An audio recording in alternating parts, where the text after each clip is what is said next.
Welcome to ipga-sf presents Probe-a-Pharma, where you can ask any pharma-related queries. In this video, we are going to talk about Pharmaceutical Ethics Part 2 video. So in this, we are going to discuss about the following points. Pharmacist in relation to his job scope or pharmaceutical service, pharmacist in relation to his trade price structure, pharmacist in relation to medical profession, limitation of professional, and pharmacist in relation to his profession, professional vigilance. So firstly, we are going to discuss about pharmacist in relation to his job scope of pharmaceutical service. In this, we are going to talk about the conduction of the pharmacy, handling of prescriptions, and handling of drugs. Conduction of the pharmacy. The conditions in the pharmacy should be such as to preclude avoidable risk or error or of accidental contamination in the preparation, dispensing, and supply of medicines. Handling of prescriptions. When a prescription is presented for dispensing, it should be received by a pharmacist without any discussion or comment over it regarding the merits and demerits of its therapeutic efficiency. The pharmacist should not even show any physiognomic expression of alarm or astonishment upon the receipt of a prescription, as such things may cause anxiety in patients or their agents and may even shake their faith in their physician. Handling of drugs. All possible care should be taken to dispense a prescription correctly by weighing and measuring all ingredients in correct proportions by the help of scale and measures. Visual estimations must be avoided. Further, a pharmacist should always use drugs and medicinal preparations for standard quality available. He should never fill his prescriptions with spurious, substandard, and unethical preparations. Next, we are going to talk about pharmacist in relation to his trade price structure. Here we are going to talk about fair trade practice, purchase of drugs, and hawking of drugs. Fair trade practice. No attempt should be made to capture the business of a contemporary by cutthroat competition, that is, by offering any sort of prizes or gifts or any kind of allurement to patronizers, or by knowingly charging lower prices for medicinal commodities than those charged by a fellow pharmacist if they be reasonable. Purchase of drugs. Drugs should always be purchased from genuine and reputable sources, and a pharmacist should always be on his guard not to aid or abet, directly or indirectly, the manufacture, possession, distribution, and sale of spurious or substandard drugs.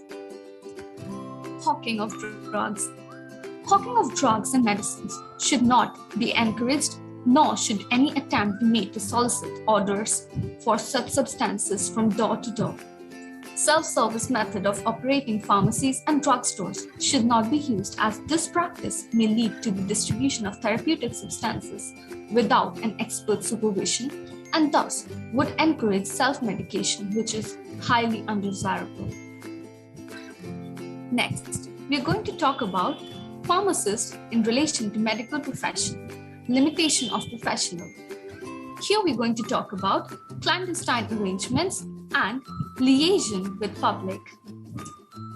Clandestine arrangements.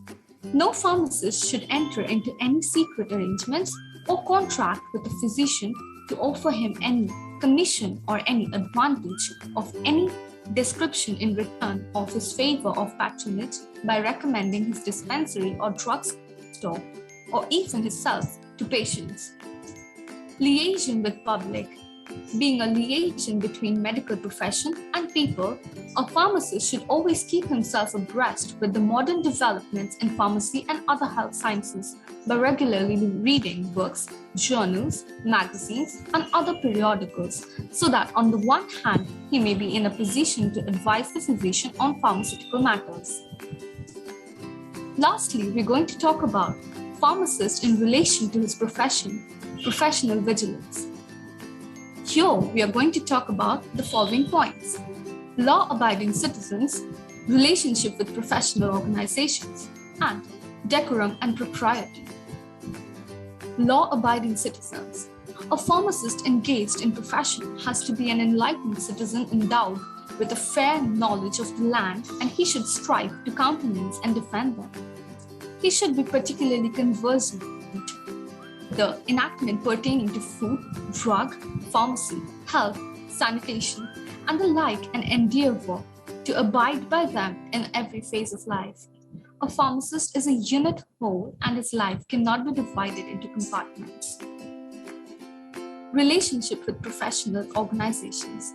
In order to inculcate a corporate life in his own professional colleagues, a pharmacist should join and advance the cause of all such organizations, the aims and objects of which are conducive to scientific, moral, and cultural well-being of pharmacists, and at the same time are in no way contrary to the code of pharmaceutical ethics. Lastly, decorum and propriety. A pharmacist should always refrain from doing all such acts and deeds which are not in consonance with the decorum and propriety of pharmaceutical profession, or which are likely to bring discredit or upgrade to the profession or to himself. Thank you for watching this video. Please like, share, and subscribe to our channel. Please comment down below if you have any queries or any new topic comes to your mind so that we can upload them in our next video. Goodbye, take care.